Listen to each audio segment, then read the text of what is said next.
Stefano Ferri, giornalista, scrittore, fantasista, artista. Io ti definirei anche così perché Ti ringrazio. stasera ci sarà la presentazione dei tuoi libri. Siamo al Museo Etnografico della Sardegna. Sì, È un luogo, diciamo, molto evocativo, oltre che autorevole. assolutamente sì. Ecco, la tua personalità nei tuoi romanzi, ecco, per esempio, Seppellitemi in cielo, è un titolo non poco No, impegnativo. infatti non lo è. La mia personalità, posto che la personalità dell'autore si trasferisce sempre nei romanzi che questo autore scrive, questa è una regola senza eccezione. Uno si aspetterebbe magari da un mio romanzo qualche cosa di più inerente al mio modo di vivere, al mio modo d'essere, che fino adesso invece ho sempre tenuto molto sullo sfondo, anzi non c'entra nemmeno direttamente con i miei romanzi, perché ancora non mi sento pronto a raccontare in una storia romanzata quella che è stata la mia vita relativamente al mio rapporto col mondo e il rapporto del mondo con me. Ehm, Però ecco, diciamo che una caratteristica c'è che può condurre a me, perché sia Seppellitemi in cielo sia Il bambino che torna da lontano, che sono i due libri che ho scritto fino adesso, vivono di un equilibrio tra amore e mistero, mistero e amore, che è, come dire, accompagna il lettore fino alla fine, offrendogli una specie di Giano bifronte, un po' come potrei essere io, uomo e donna, donna e uomo e donna, queste due realtà che vanno parallele senza incontrarsi poi realmente mai. Ecco, chiariamo Ferri perché l'inquadratura adesso è stretta, ma Sì. non ti si vede interamente, anzi possiamo chiedere, tu a un certo punto hai deciso di indossare un'identità. Sì, decisione che però non è una decisione, è un po' come essere gay, non è che tu scegli di essere gay. Ma tu lo sei o non lo sei? Perché questo No, no, no, qui... no, io sono crossdresser, la mia tendenza è questa. Crossdresser, che è la parola inglese, che è l'unica parola che si può usare per definire quelli come me, perché l'italiano purtroppo ha soltanto termini volgari. Crossdresser è colui che indossa abiti del sesso opposto, ci sono anche donne che sono crossdresser. Mediamente sono più gli uomini, più che altro perché è l'abbigliamento maschile che è fatto di divieti, quindi se c'è una donna in giacca e pantaloni nessuno si rende conto, non la si identifica neanche più come crossdresser. Invece noi uomini siamo abbastanza irreggimentati in un certo modo di vestire, per cui chi trasgredisce viene subito guardato così. Io da questo punto di vista purtroppo mi ritrovo a trasgredire al 2000 per 1000, ma è un modo d'essere, in fondo tutte le tendenze che si sono discostate dalla media, o almeno così chiamata dall'immaginario collettivo, all'inizio hanno avuto difficoltà, pensiamo appunto agli omosessuali, a quante lotte hanno dovuto fare. Per cui l'unica differenza fra me e loro è che io sono uno fra i primi a manifestarsi così. Un domani, nessuno di noi ne vedrà compimento, ma un domani sarà una cosa considerata normale, come giustamente oggi è considerata normale Ecco, io nel l'omosessualità. chiederti porti l'ultima domanda, diciamo così, saliente, Sì, ecco, e poi dopo ovviamente passiamo al resto. sì. È ovvio che ieri quando sei sceso dal pullman ho guardato più te che Miss Italia. Siamo in Sardegna, siamo in Italia e questo non è che crea scandalo, però voglio dire, Allora io incuriosità senza sì, dubbio. certo, ma È io una infatti forma anche di provocazione. sono sceso un po' dopo Miss Italia, e lei è scesa per prima, poi ho fatto scendere un altro Sì. e poi in terzo luogo sono sceso io, perché mi rendevo conto che indebitamente, cioè, pare strano dirlo, ma io sono una novità, più novità di Miss Italia, cioè, perché? Perché le cose purtroppo vanno così, dico purtroppo, sottolineo purtroppo, che non dovrebbe essere così. Sì, però c'è un fatto, è vero che io vivo a Milano è difficile che uno come me dia scandalo, perché Milano è una metropoli europea che ha avuto una storia diversa rispetto alle altre città italiane.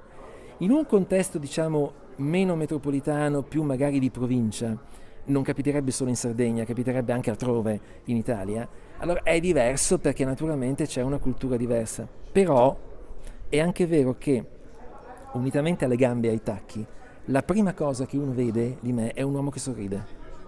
Su questo non c'è ombra di È un dubbio. uomo libero che sorride. Queste sono cose che bucano, che passano, no? E sconfiggono il pregiudizio che io poi capisco, perché certo, vedi una cosa che non hai mai visto, e che è, ma Una volta che però vedi un uomo sereno, che sorride, che ti tende la mano, eccetera, per quale motivo doverlo discriminare? Questo è un po' il concetto. Detto questo, io a Nuoro, che ormai ho l'onore di essere da 5 edizioni l'ufficio stampa di questa di Magie d'Inverno, dal 2008, io a Nuoro ho sempre trovato un ambiente straordinario e dentro Magie d'Inverno io mi sento a casa mia, così come dentro la gioielleria di Fabio, insomma, perché sono tutte persone straordinarie come lui. È chiaro, un uomo straordinario che ha una famiglia straordinaria si rivolge a persone che parlano il suo stesso linguaggio di straordinarietà, e allora io qui infatti sono sempre stato benissimo, anche quando ero meno sereno di oggi, perché nel 2008, quando cominciai, io non ero mica l'uomo sorridente che sono adesso. Ah sì? No. E io ho cominciato a fare i cross dresser a fine 2002 e per 2 anni ebbi paura a uscire di casa. Io non so se riesco a trasferirti, tu che certamente non hai mai avuto questa paura, cosa significa aver paura di uscire di casa e attraversare la strada. Sempre, continuativamente.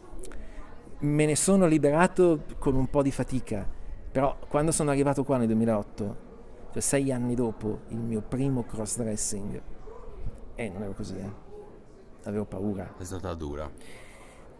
Dura in generale, diciamo che qualcosa si è sbloccato dentro di me 5 anni fa, sbloccato in positivo, ecco. Ma la gente non ti perdona il sorriso, non ti perdona l'atteggiamento, o ti scambia per un personaggio equivoco, ecco, una personalità bifronte. Qual è la tua percezione? Questa è una domanda con la D maiuscola. Sei un bravo giornalista. Allora, no, hai messo il dito nella piaga, insomma, hai detto come dovevi, chiaramente. Ormai ci siamo. Infatti no. Allora, uno come me, questo capita a tutti quelli che per primi fanno una cosa, va a, suo malgrado, sottolineo, va a scardinare quella che è una sicurezza sociale. Per cui gli uomini devono essere in un certo modo e le donne devono essere in un altro modo, con tutti gli addentellati che possono seguire in termini di io sì, tu no, tu sì, io no, eccetera, eccetera, che costituiscono comunque una delle basi della coesistenza. Si sa che c'è uno spazio che non può essere valicato e c'è un altro spazio che deve essere valicato solo in, eccetera. Io purtroppo vado a scardinare tutto, io ti rompo tutto, no? Così facendo mi attraggo i sospetti degli uomini che vorrebbero anche inconsciamente essere come me e che non hanno né il coraggio né la libertà né l'opportunità di fare quello che ho fatto io, perché è logico che se io fossi un funzionario di banca a questo punto forse sarei già sepolto da qualche parte, perché non ho mai potuto fare quello che ho fatto. Le donne, io non so, io ho avuto storie veramente brutte con le donne, anzi, se devo dirti la verità, chi mi ha discriminato di più al 95% sono state donne. Qui mi fermo perché non voglio scendere, non voglio mettermi nella testa di una donna e cercare di capire quali meccanismi tremendi si possono essere scatenati in alcune di esse che hanno tentato letteralmente di rovinarmi la vita. Mamma mia. Non voglio interpretare, posso solo registrare questa cosa. Caro Stefano, stabilito che Stefano Ferri non veste fascis, ma veste altro, andiamo avanti. Veste Ferri. Veste Ferri. L'amore nei tuoi romanzi è una persona in carne ed ossa, è un'entità che si muove in qualche modo dentro l'intrico del tuo stile meraviglioso, del tuo stile anche avanguardistico, diciamo così, e sperimentale. Sei più giornalista o più scrittore? E da scrittore ti liberi la mente dal giornalismo, sì. Cioè oggi che il giornalismo ormai è arrivato ad un punto, hai sentito chi è? Come si è? Di Maio? Sì, siamo dei pennivendoli. La percezione è quello, ma ognuno di noi naturalmente vive il giornalismo per com'è la sua natura, le sue inclinazioni lo conducono a vivere. Certo. Io ho cominciato da giornalista, ho fatto solo giornalista e poi gradualmente ho sentito crescere questo fuoco dentro di me, con tutti i pro e contro, perché naturalmente è un fuoco che condivido con tantissimi e l'eccesso di offerta fa ribassare i prezzi, usando proprio il manuale del marketing. Per cui è difficile pensare di viverci, anche se a me quest'anno è capitata la cosa abbastanza unica di approdare con la traduzione inglese dei miei romanzi in tutto il mondo anglosassone, quindi Stati Uniti, Regno Unito, Sudafrica, India, Australia. E quindi Esatto. Allora, è un processo in divenire, chiaramente, però sì, effettivamente, almeno in Italia, la proposta che ho fatto di rendere l'amore parte della trama ha funzionato in qualche modo. Ti spiego, e non voglio naturalmente spoilerare per chi avesse il desiderio di leggere alcune delle cose che ho scritto. Però Seppellitemi in cielo, il mio primo romanzo, parte da un suicidio, cioè c'è una ragazza che è morta nella sua macchina, si capisce che è un suicidio, non c'è nessun colpevole da cercare, si è ammazzata. Accanto a sé lascia un biglietto, il biglietto che dà titolo al libro, Seppellitemi in cielo, punto. Che è una frase pazza, una frase folle. In qualche modo uno può pensare, credo bene che è venuto in mente a uno come te, no? Può pensare... È un paradosso. Ma è un paradosso, veramente un paradosso. Tutto il libro viene costruito attraverso gli occhi di un ispettore di polizia con un carattere che non voglio definire, ma te lo lascio immaginare, sì. Isolato dai suoi colleghi proprio a causa del suo carattere, e sta coltivando istinti crepuscolari di dimettersi e andare a fare il buttafuori, insomma, cose così, che si incaponisce per tentare di capire cosa significa sta frase, non riuscendo a credere che chi l'ha scritta, cioè la morta, fosse una pazza. E quindi inizia l'indagine. Questo è l'inizio di Seppellitemi in cielo. Ok. Allora, poi si scoprirà che questa ragazza si era lasciata col suo fidanzato e puntini. E vengono fuori tante cose, sono tutte incentrate sull'amore, in parte sull'adolescenza, una ragazza molto giovane, che fanno in modo di parlare d'amore, magari evitando di banalizzarlo in un contesto magari un po' troppo rosa, eccetera. Ecco. Il bambino che torna da lontano è una storia che non c'entra nulla, ma anche qui è tutta incentrata sull'amore, amore genitoriale in questo caso. Uno pensa all'amore sempre fidanzato-fidanzata, no? C'è anche l'amore genitoriale, sono tanti tipi d'amore. E qui c'è un incontro, comincia da un incontro. Una coppia di fidanzati che sta facendosi giustamente i fatti suoi in giro per la città, un passeggio, sabato, lo struscio del sabato, ecco, e che a un certo punto, casualmente, incontra una signora non più giovane che crede di riconoscere in lui il sosia perfetto del marito morto. Punto. Qui la prima cosa, una delle prime cose che vengono fuori quando i due approfondiscono la conoscenza è che lui non ha più nessun rapporto con sua madre, per una serie misteriosa di motivi che non vengono chiariti subito, e così si comincia con una storia che si sa che va a parare nella famiglia e in tutto l'aspetto tragico della vita familiare, perché non è vero che la famiglia è un idillio, la famiglia, come diceva Aristotele, è il luogo della tragedia, forse esagerando, però insomma lo diceva lui. Però c'è qualcosa sotto un mistero che è legato in qualche modo al rapporto madre-figlio, questo ragazzo che non ha più da 11 anni nessun rapporto con sua madre. Perché? Questa donna che riconosce in lui il sosia del marito morto, per quale motivo? C'è, insomma, tante cose che poi trovano un compimento drammatico alla fine. Insomma, molta anche introspezione, mi sembra di capire. Ci provo. Esatto. Ci provo, d'altronde, per motivi che sicuramente non ti sfuggono. Io sono in analisi da 10 anni. Ah sì? Ecco, allora... direi, scusa, sei una persona... ma proprio per questo. Così. E io senza analisi sarei una persona molto sgradevole. Ma non è vero. No, invece no, devo tutto all'analisi, che è una palestra per il cervello. Attraverso l'analisi io ho incontrato, non posso nemmeno dire studiato, l'ho proprio incontrata la psicologia. E allora ci ho trasferito in questo secondo libro molte delle cose che ho imparato in 10 anni. E questo mi fa rivalutare il ruolo degli analisti. Sono Ecco, perché io fondamentali. ero assolutamente contrario, però insomma, Sono conoscendo una persona fondamentali come te, e ricordati una cosa, eh, il problema degli analisti non sono gli analisti, sono quelli che ne hanno bisogno e non ci vanno. e non ci va. Questo è il problema. Questo è il problema. Ah, bella batosta. Visti i tempi che corrono, cosa ti terrorizza della vita terrena, cioè nel futuro? Fisicamente potrebbe essere l'Alzheimer, il giornalismo che è finito sui social e la terza cosa è la politica. La politica non mi terrorizza perché io sono laureato in scienze politiche. Sono stato allievo di Gianfranco Miglio e quindi sono molto disincantato, ma già da quando avevo 20 anni, sul fatto che so che la politica è quello che è. È sempre stata così, fin dai tempi dei poemi omerici, per cui non esattamente da ieri. E allora i toni, diciamo, da allarmismo dei giornali non mi preoccupano. È pura dialettica politica, io la vivo in questo modo. Non è che la vicinanza a Miglio sia un pochino evocativa rispetto al direttivo attuale, o no? No, non c'entra più niente, non c'entra proprio niente, hanno cambiato completamente linea politica. No, ci sta, non è che Sì. io voglio... No, io mi riferisco al Miglio come scienziato, non al Miglio come ideologo, al politologo Miglio, quello che ho conosciuto in università quando ancora nessuno lo conosceva. Invece la cosa che veramente gli terrorizza è, sì, dito nella piaga l'hai messo ancora, il giornalismo che ha perso il primato e che adesso si trova come concorrenti i social nella divulgazione delle news.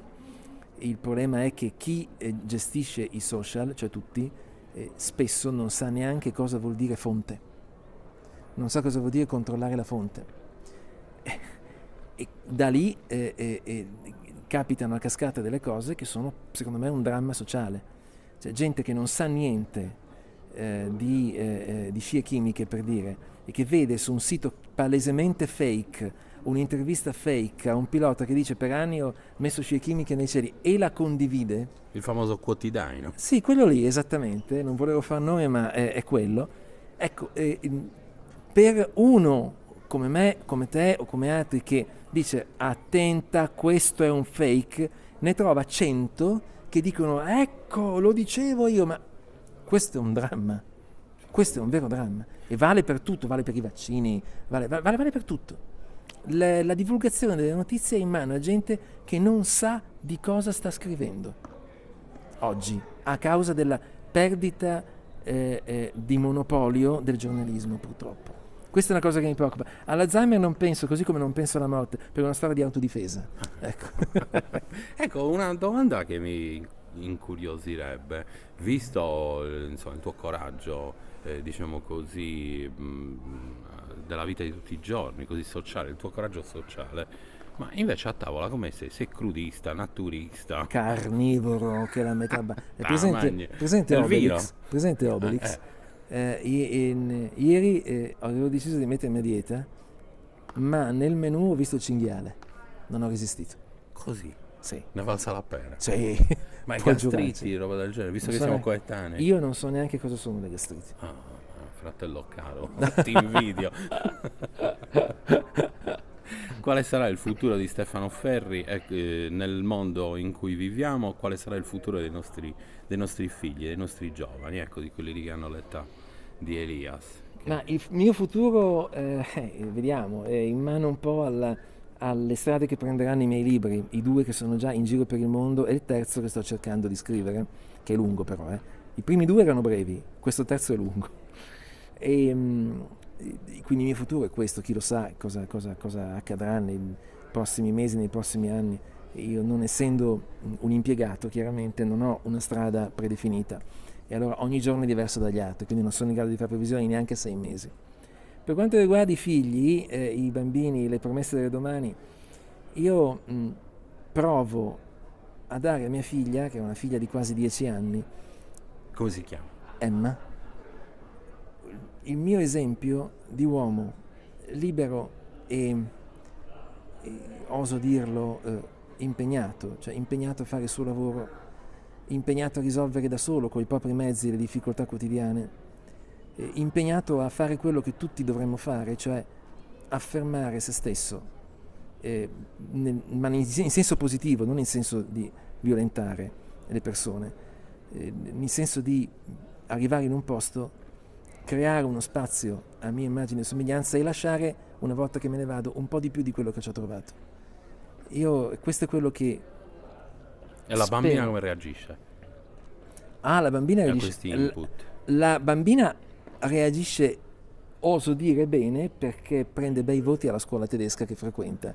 Quindi fa una scuola che è superiore alla media, non forsato perché è tutta in tedesco e non in italiano, e se la cava molto bene perché ha una media alta, una media che con i voti italiani sarebbe 8. Ecco, una cosa così, per cui va bene. Ecco. L'importante è dare testimonianza, ma questo vale per tutti i genitori, no? E offrire se stessi ai figli nel modo migliore, cioè nella veste onesta di lavoratori e di persone corrette. Ecco, questa è la cosa che bisogna fare con i figli. Se tutti fanno così, forse il futuro sarà migliore, ma io ho la sensazione che già tanti siano stati così, perché la generazione dei ventenni, per esempio, che io vedo oggi, è imparagonabilmente, indiscutibilmente superiore alla mia. Garantito. Cioè, i ventenni oggi sono migliori. E continuiamo così allora, che stiamo andando bene. L'ultima domanda, poi ti lascio perché insomma, sei un'entità diciamo, da rispettare, nel senso, anche in termini di tempo.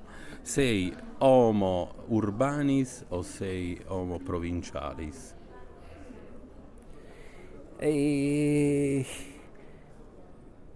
Io dovrei dire sono homo, ma nel senso latino dell'uomo, no? Perché in realtà io vivo a Milano, però a Nuoro mi sento a casa mia, per cui io non ho frontiere, anche nel senso letterale del termine, perché poi per lavoro mi trovo a dover viaggiare spesso. Prossima settimana sarò in Germania e poi chi lo sa potrei dover tornare negli Stati Uniti per i miei libri a seconda, per cui io sono veramente civis mundi, cittadino del mondo. Fantastico, grazie. Grazie a te, grazie a voi.